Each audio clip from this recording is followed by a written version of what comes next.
Good morning. BSc second year Hindi medium. देखिए, last class में हमने म्यू जेटी के बारे में पढ़ा था, Joule Thomson coefficient, Joule Thomson गुणांक। ठीक है, उसमें हमने फर्स्ट टॉपिक पढ़ लिया था कि जो हमारी आदर्श गैस है उसके लिए म्यू जेटी का मान क्या होगा, किस तरह से ज्ञात किया जा सकता है। उसका मान 0 आया था। अगर आपको याद हो तो पिछली क्लास में म्यू जेटी का मान जो आदर्श गैस है उसके लिए 0 आ गया था। आज की क्लास में हम वास्तविक गैस के लिए जूल थॉमसन गुणांक ज्ञात करना सीखेंगे, किस तरह से हम उसको ज्ञात कर सकते हैं। तो आज का हमारा टॉपिक है वास्तविक गैस के लिए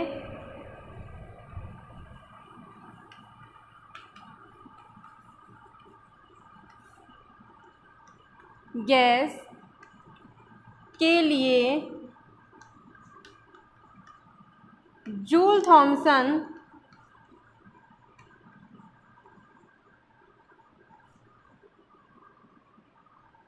गुणांक की गणना।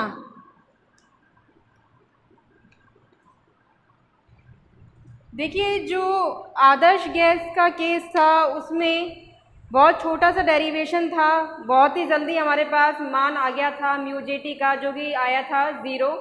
लेकिन ये वाला जो डेरिवेशन है काफ़ी बड़ा डेरिवेशन है, इसे हम वंडर वाल समीकरण से ज्ञात कर सकते हैं।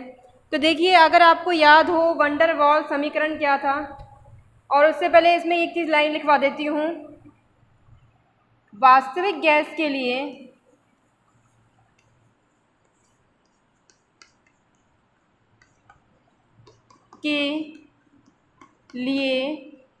म्यू जेटी का मान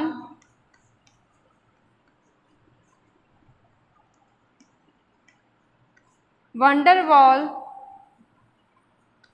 समीकरण से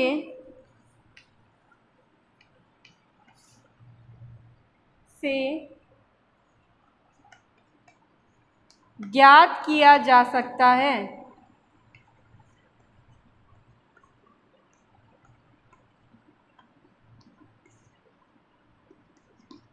तो देखिए, इस डेरिवेशन को करने के लिए हमें ज़रूरी है कि वंडर वाल समीकरण जो है वो याद हो, नहीं तो आप ये वाला जो डेरिवेशन है उसको नहीं कर पाओगे। तो वंडर वाल समीकरण को किस तरह से लिखा जा सकता है, देखिए सबसे पहले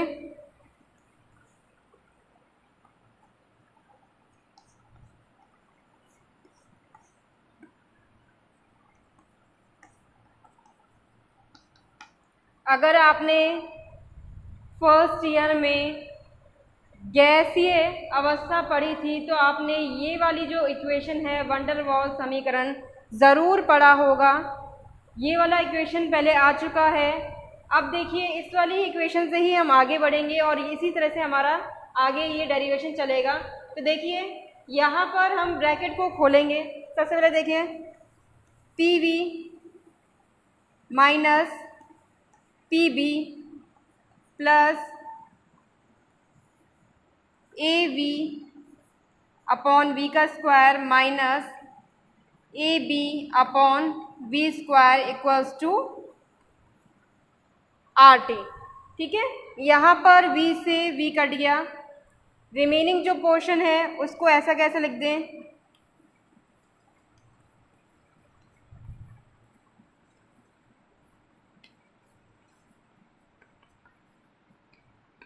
अब यहाँ पे देखिए a और b दोनों ही स्थिरांक हैं, कांस्टेंट हैं। इन दोनों का जो गुणनफलन है उसका मान अत्यंत सूक्ष्म होगा, तो इस वजह से इसको हम नगण्य मान लेंगे, नेगलेक्ट कर देंगे।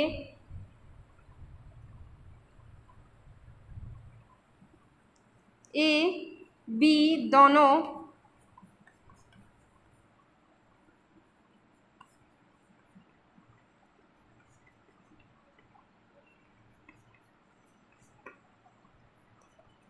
जिनके मान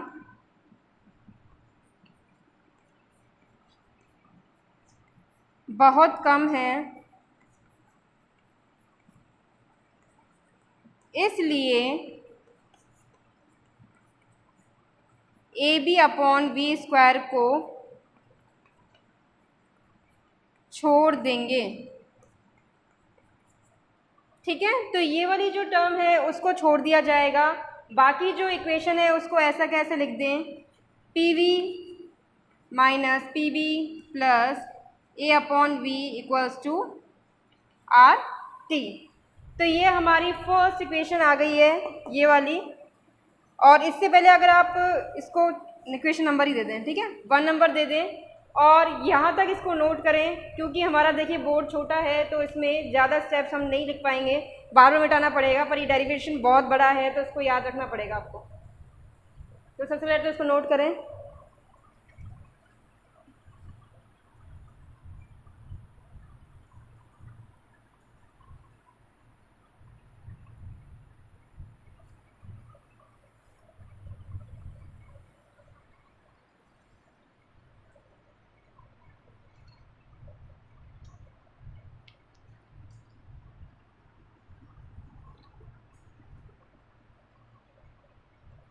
ठीक है, ये वाली हमारी 1 नंबर की इक्वेशन आ गई है।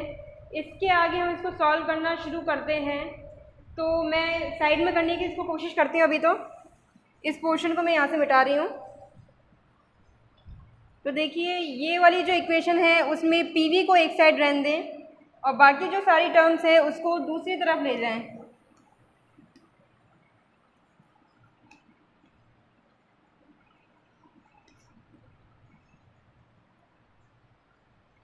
ठीक है, ये इस तरह से हो गया। अब यहाँ पे देखिए v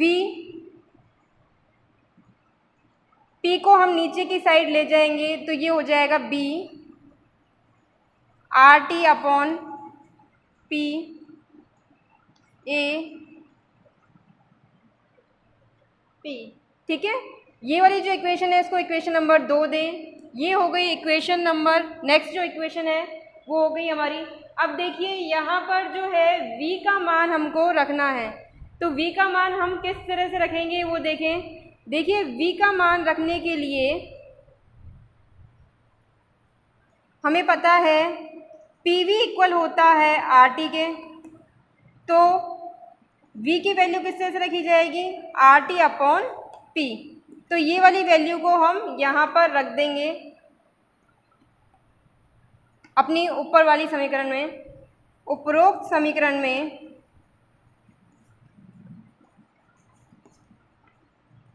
v का मान रखने पर, तो देखिए ये आ गया। v का मान केवल यहाँ रखना है, यहाँ नहीं रखना है, सिर्फ यहाँ मान रखेंगे आप। तो देखिए b R T upon P minus R T upon P, और पी से पी है कट गया, और v की तो वैल्यू हमने रखी दी है। ठीक है, इस तरह से हमारी ये वाली इक्वेशन आ गई है। अब यहाँ पे देखिए यहाँ पर हमें इसे डिफरेंशिएट करना है। किस तरह से हम डिफरेंशिएट कर सकते हैं नेक्स्ट मैं आपको बताती हूँ।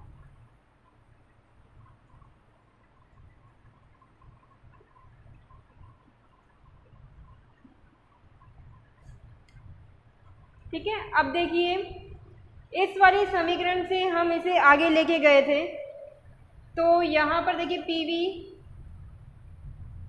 अच्छा यहाँ पर ये जो आर है, आर टी है, वो प्लस में आएगा क्योंकि आर टी पहले से इस तरफ मौजूद था, ये प्लस में है, तो इस वैल्यू को प्लस में ही रखें। ठीक है, ये वाली वैल्यू प्लस में आएगी। अब इस वाली इक्वेशन को, ये जो इक्वेशन है जिसको मैं इक्वेशन नंबर अब 3 दे रही हूँ, देखिए इस वाली इक्वेशन को हमें डिफरेंशिएट करना है, अवकलित करना है ताप के सापेक्ष जब दाब स्थिर हो। ठीक है, समीकरण 3 को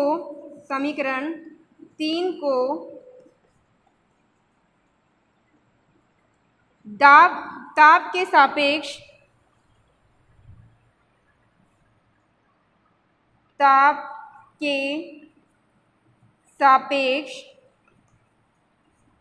अवकलित करना है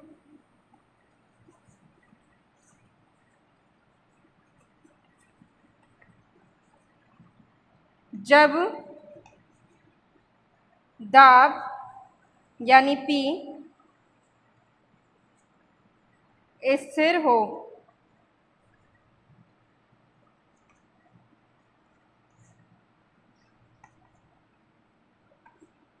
ठीक है, जब दाब स्थिर हो उस रूप में इसको अवकलित करना है। किस तरह से कर सकते हैं, देखिए सबसे पहले तो इसको नोट करें क्योंकि मुझे ये वाला पोर्शन मिटाना है अब। तो इसको यहाँ तक नोट करें, फिर हम इसको अवकलित करेंगे, फिर आगे बढ़ेंगे।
अब देखिए समीकरण 3 को हमें अवकलित करना है ताप के सापेक्ष। जब दाब स्थिर हो तो इसे किस तरह से लिख सकते हैं, ताप के सापेक्ष अवकलित हो रहा है, दाब स्थिर है, बराबर हो गया B जो है वो एक कांस्टेंट है तो इसका मान तो ज़ीरो हो जाएगा और ये आ जाएगा R/P। यहाँ पर आएगा प्लस में AR/T²।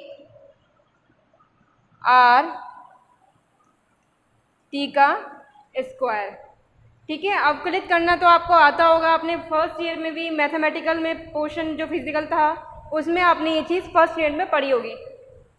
ठीक है, तो ये अगर हमारी जैसे नेक्स्ट इक्वेशन आ गई, इक्वेशन नंबर ये हो गई 4। ठीक है, अब यहाँ पे हम क्या करेंगे, जो हमारी समीकरण 2 है उसे पुनः व्यवस्थित करेंगे, या समीकरण आप एक को ही व्यवस्थित कर लें। समीकरण 1 को पुनः व्यवस्थित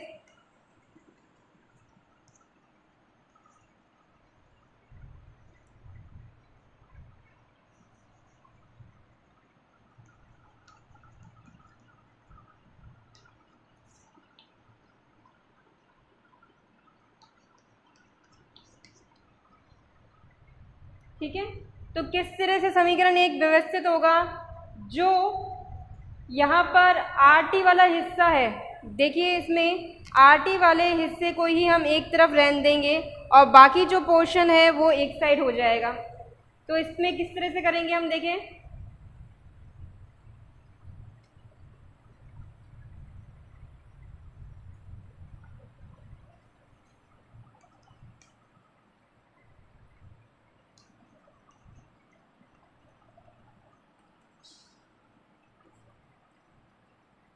ये हमारी इक्वेशन आ गई है। अब इसके आगे हम इसको सॉल्व करते हैं। तो यहाँ पर देखिए जैसे मैंने बताया था, जो v का मान है वो हमें यहाँ पर रखना है। v का मान क्या आया था, v का मान आया था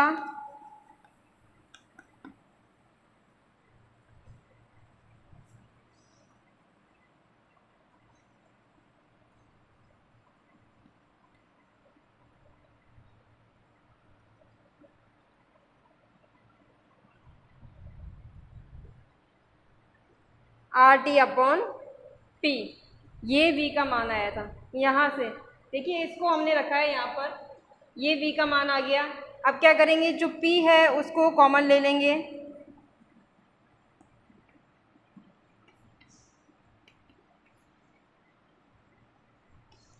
नेक्स्ट आगे हम क्या करेंगे, जो P है उसे इस तरफ ले जाएंगे और T को दूसरी तरफ ले जाएंगे। किस तरह से, R के नीचे तो आ गया P और ये वाला T आ जाएगा नीचे की तरफ।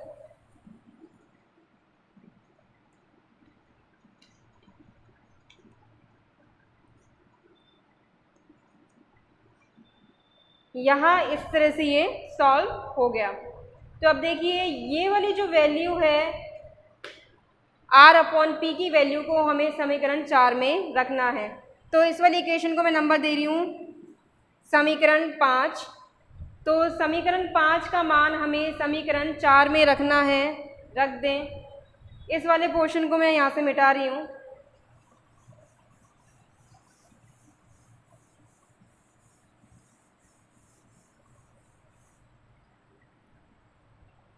तो आगे देखिए समीकरण 5 से मान समीकरण 4 में रखने पर, यानी R/P का मान हमें समीकरण 4 में रखना है। तो किस तरह से रखा जाएगा, देखें। इसको यहाँ मैं आगे सॉल्व कर रही हूँ। ये हमारी इक्वेशन है।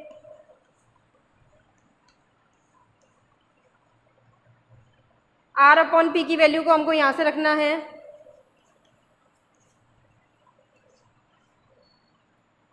प्लस RT का स्क्वायर प्लस समीकरण 4 में ही आगे बढ़ते हैं RT का स्क्वायर। अब देखिए ये दोनों जो पद हैं वो कॉमन है, इन दोनों को हम जोड़ के लिख सकते हैं। तो लिख दें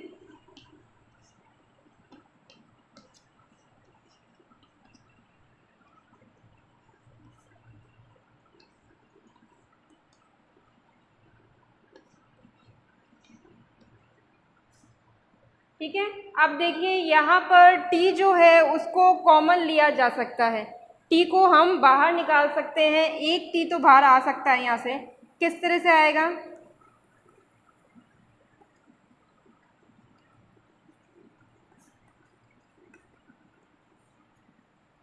इस तरह से ये बाहर आ गया। अब इस T को हम नेक्स्ट स्टेप में दूसरी तरफ ले जाएंगे। T ऊपर आ गया और ये इस तरह से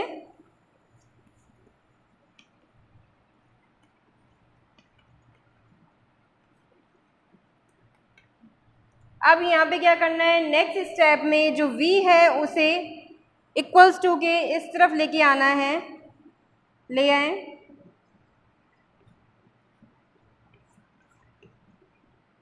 और ये आ गया V। इस तरह से दूसरी तरफ हो गया 2a/RT माइनस B। ये हो गई हमारी समीकरण नंबर 6।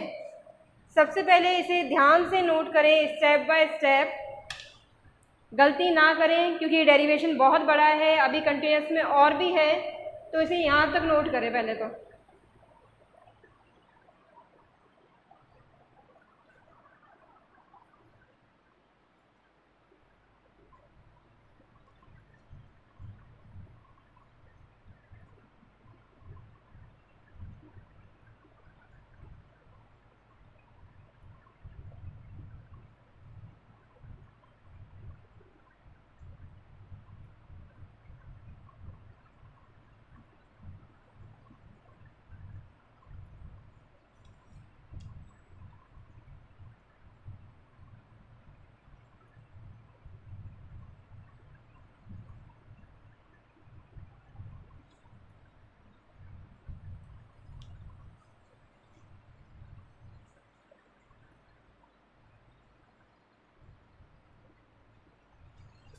तो यहाँ पे देखिए अब आगे ये वाली इक्वेशन तो हमारी आ गई है, इससे आगे ये सॉल्व कैसे होगा। तो मैं इसको यहाँ से तो हटा रही हूँ। अब यहाँ पे सॉल्व करना हम शुरू करेंगे। तो देखिए एक ऊष्मागतिकी का समीकरण है। ऊष्मागतिकी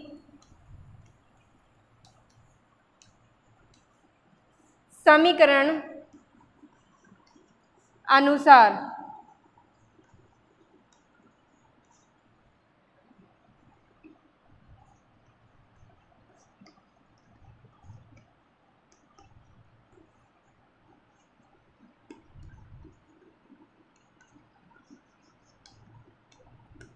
जो म्यू जे टी है वो बराबर होता है अपॉन में सी पी लिखा हुआ है और बाकी जो रिमेनिंग टर्म है वो हमारे पास यहाँ पर दी हुई है। इसे याद करने का भी एक तरीका है। देखिए ये वाली जो टर्म है उसमें सी पी का भाग अगर दे दिया जाए तो म्यू जे टी मान प्राप्त होता है। ये एक ऊष्मागतिकी का समीकरण है। जब हमने सी पी पढ़ा था तो ये वाली टर्म भी आई थी। तो देखिए ये वाली जो वैल्यू है समीकरण 6 में रखने पर, समीकरण 6 में मान रखने पर, तो यहाँ पे देखिए मान रखा जाएगा। किस तरह से रखेंगे हम? समीकरण 6 में सबसे पहले तो आप दोनों तरफ, या फिर आप ऐसे भी कर सकते हैं, सीपी जो है उसको इस तरफ ले जाएं, बाकी जो पोर्शन है वो उस साइड आ जाएगा। तो ठीक है, म्यू जे टी में सीपी का अगर गुणा किया जाए तो प्राप्त क्या होगा? तो प्राप्त होगा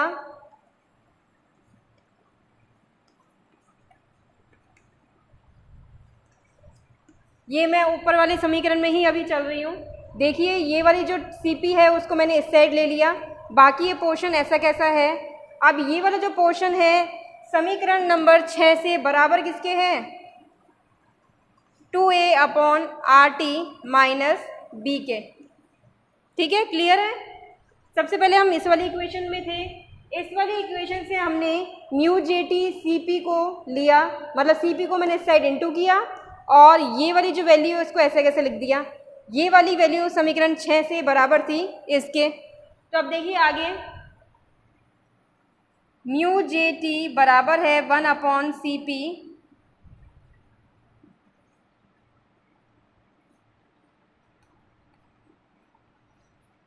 क्लियर। ये जो सी पी है उसे मैं दूसरी साइड इक्वल्स टू के दूसरी साइड ले गई हूँ, जो कि आएगा डिवाइड में। तो अब देखिए ये वाली हमारे पास इक्वेशन आ गई है जिसका नाम हम रख देते हैं, नंबर डाल देते हैं समीकरण 7। ये एक इम्पॉर्टेंट इक्वेशन है जिससे हम पता कर सकते हैं म्यू जे टी का मान वास्तविक गैस के लिए, ये समीकरण के, इस समीकरण के द्वारा। तो समीकरण 7 जो है उसे नोट करें, यहाँ तक आप इस डेरिवेशन को ले लें। ये हमारी फाइनल इक्वेशन आ चुकी है, इसे ब्रैकेट में और रख लें। इसके बाद हम इसमें कॉन्क्लूजन देखेंगे, क्या क्या कॉन्क्लूजन हमारे निकल सकते हैं, निष्कर्ष।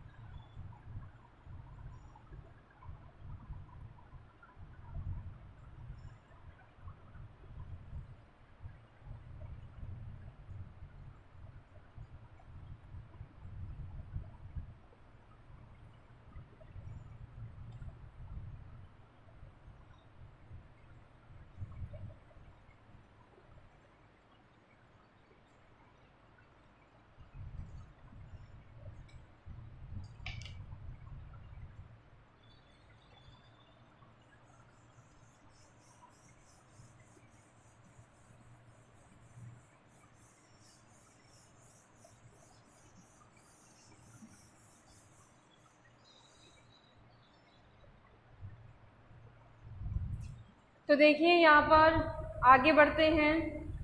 जैसे मैंने बताया वास्तविक गैस के लिए जूल थॉमसन गुणांक जो है इस वाले समीकरण से ज्ञात किया जा सकता है, और इस वाले समीकरण से ये सिद्ध भी हो जाता है कि जो म्यू जे टी है उसका मान निर्भर करता है इन दो पदों पर, 2a अपॉन आर टी या फिर b पर। समीकरण 7 से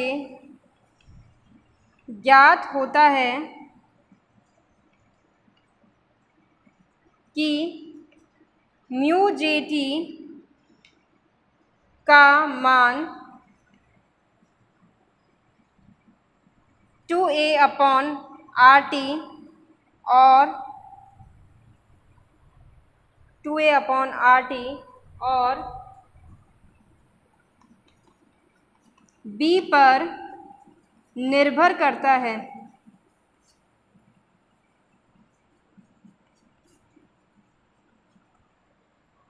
ठीक है, अब इसमें आगे देखते हैं। देखिए कुछ कंडीशंस आएंगी जिससे कि हम म्यू जे टी का मान ज्ञात कर सकते हैं। जैसे कि अगर म्यू जे टी का मान 0 आता है तब क्या होगा, या धनात्मक आता है या ऋणात्मक आता है, तो वो क्या कंडीशन हो सकती है जिसमें ये मान आएंगे। तो देखिए अगर ये दोनों जो वैल्यू हैं वो बराबर हो जाएं, निष्कर्ष देख लेते हैं।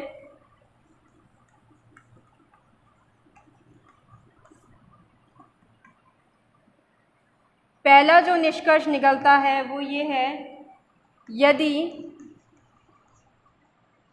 2A/RT बराबर है B के, तो म्यू जे टी का मान 0 होगा।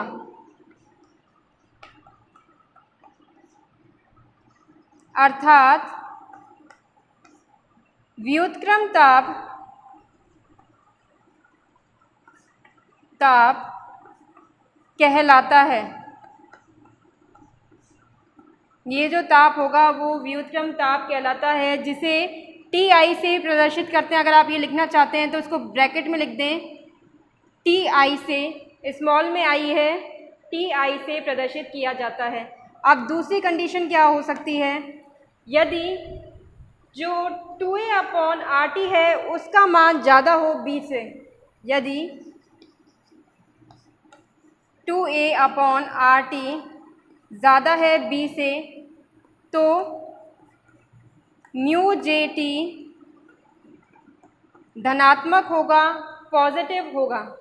ठीक है, यहाँ पर गैस के प्रसार के साथ दाब जो है वो बढ़ेगा और ताप में कमी आएगी। ताप में कमी आने के वजह से यहाँ पर शीतलन का प्रभाव बनेगा। यहाँ गैस के प्रसार के साथ दाब में कमी होगी तथा ताप में भी कमी होगी, जो शीतलन का प्रभाव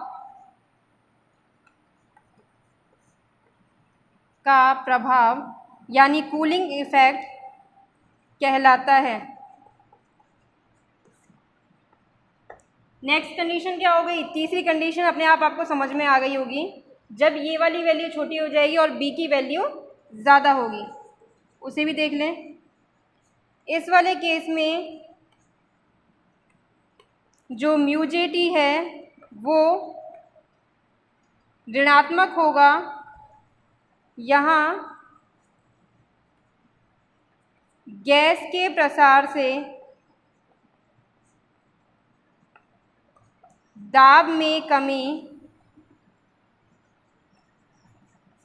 के साथ ताप में वृद्धि होगी। ताप में वृद्धि होगी तो यहाँ पर ऊष्मीय प्रभाव कहलाएगा, जो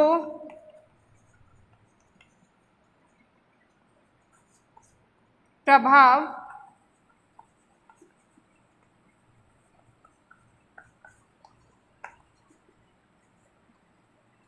ऊष्मीय प्रभाव कहलाता है।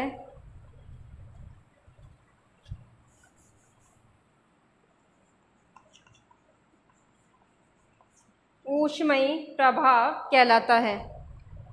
तो सबसे पहले ये तीनों निष्कर्ष को निकाल लें, इसको लिख लें, और इसमें से जो सबसे पहला निष्कर्ष है वो सबसे इम्पॉर्टेंट निष्कर्ष है। उसी के द्वारा हमारे पास एक नया टॉपिक और बन जाएगा, जो कि है व्युत्क्रम ताप।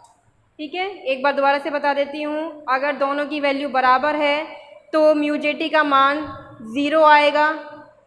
ठीक है। अगर ये फर्स्ट वाली वैल्यू ज़्यादा है तो धनात्मक मान आएगा, ये हो जाएगा शीतलन का प्रभाव, कूलिंग इफेक्ट। अगर ये वाली वैल्यू कम है तो यहाँ पर ऊष्मयी थर्मल इफेक्ट आ जाएगा। ठीक है, तो इस तरह से हमारे पास 3 निष्कर्ष निकल के सामने आ गए हैं।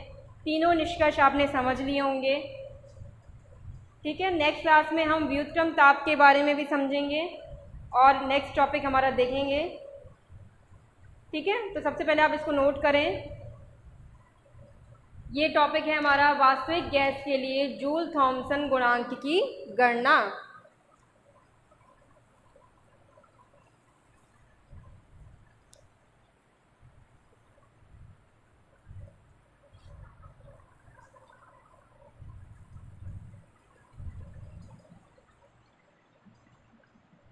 ठीक है, नेक्स्ट क्लास में नेक्स्ट टॉपिक पढ़ेंगे। Thank you.